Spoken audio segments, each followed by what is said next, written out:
Hello, welcome to this lecture video. In this video, I am going to explain laser, which comes under module 4 of engineering physics prescribed by VTU. So here I am going to discuss the following points, that is the interaction of radiation with matter, condition for laser action, requisites of laser system. So these were all the points that I want to discuss here. First, let us concentrate on interaction of radiation with matter. So first, what is laser? Laser is the acronym for light amplification by stimulated emission of radiation. So this is what the short form of light amplification by stimulated emission of radiation. Whenever a radiation falling upon a matter, there are three types of interaction is going to happen, that is induced absorption, spontaneous emission and stimulated emission. So these were all the three types of interactions going to happen. So let us concentrate on what is induced absorption. So induced absorption, now let us consider an atomic system.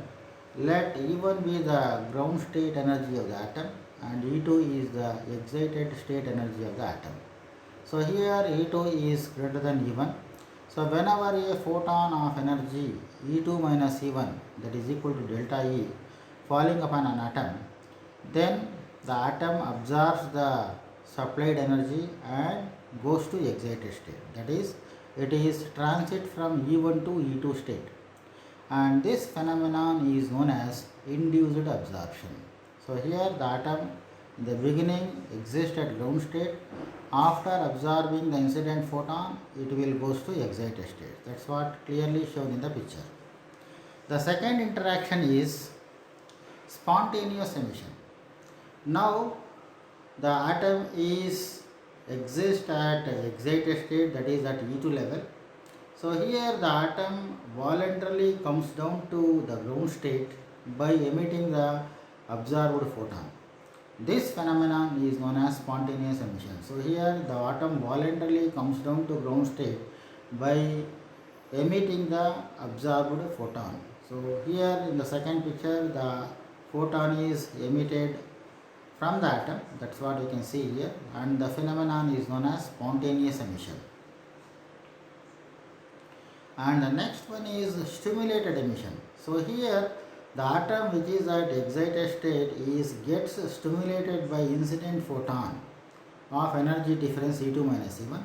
So by stimulated by the incident photon, the atom which is at excited state comes down to ground state by emitting the photon, one more photon. So two photons are coming out of the atom as shown in the picture. So this phenomenon is known as stimulated emission. So here the atom is gets stimulated by the incident photon of energy h nu. So these were all the three types of interaction going to happen when a photon interact with a matter.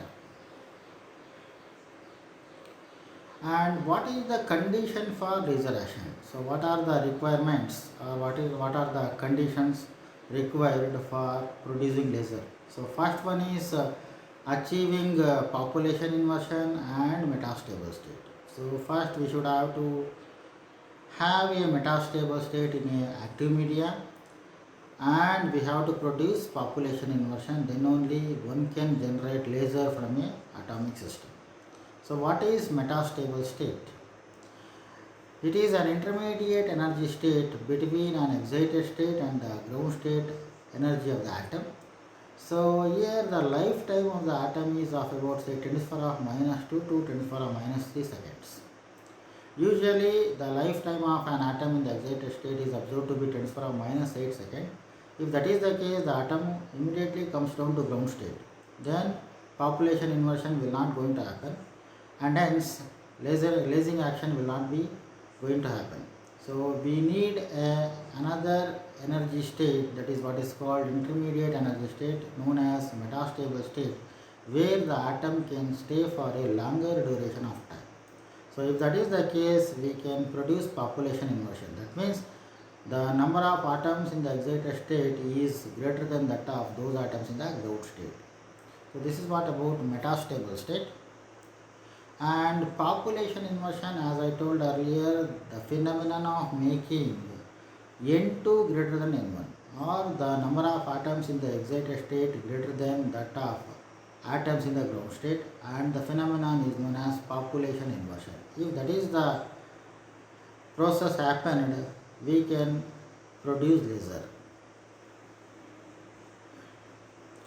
And what are the requisites of laser system, or what are the requirements? There are three requirements needed for producing laser. First one is the active medium.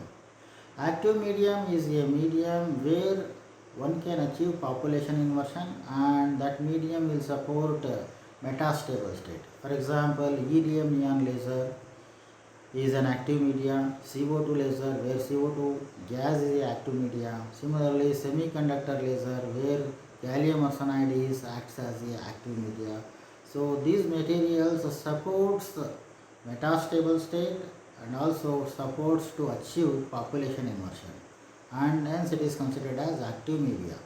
So the laser which is producing out of helium neon as an active media is considered as helium neon laser, and the laser which is coming out of CO2 as an active media is considered as CO2 laser.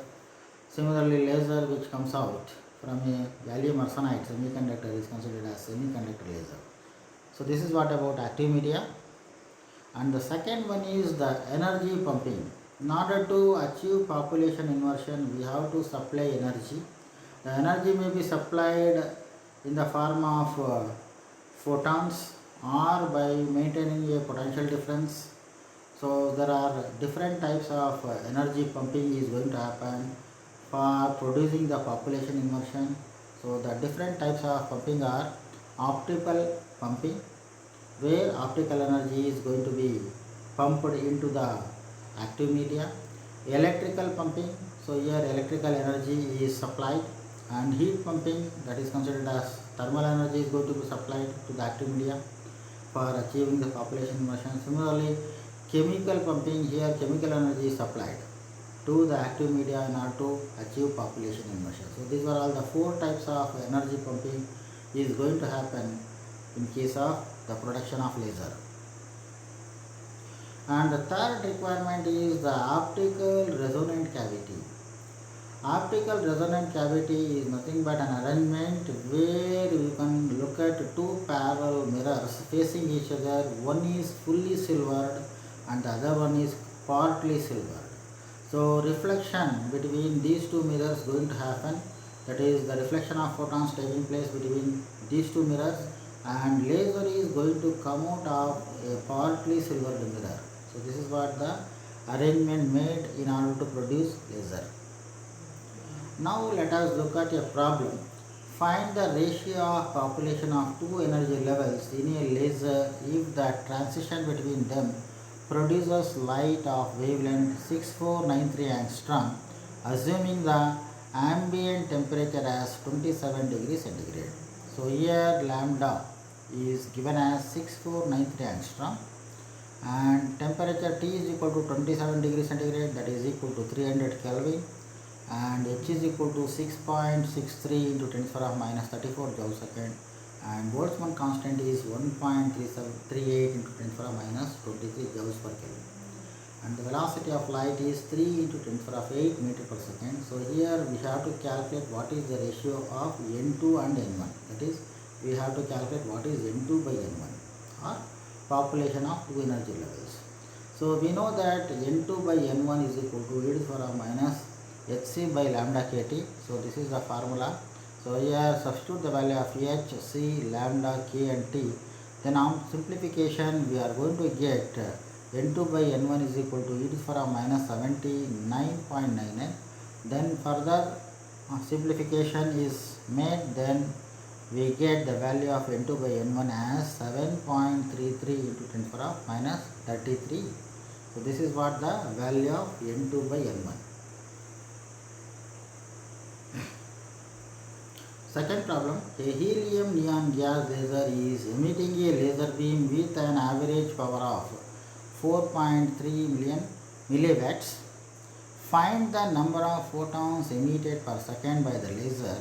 The wavelength of emitted radiation is 6328 angstrom.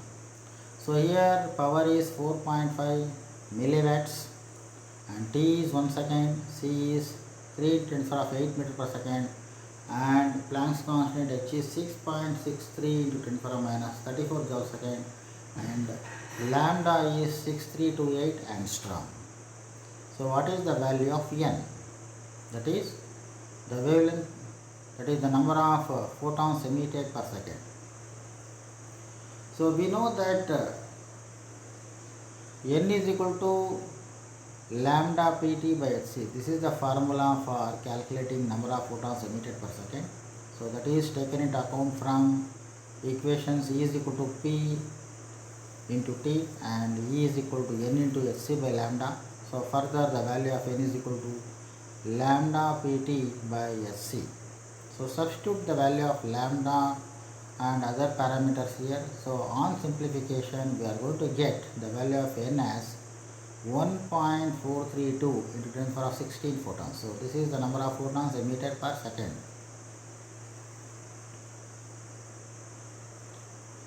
The third problem is the ratio of population of two energy levels, out of which one corresponds to metastable state, is 1.059 into 10⁻30.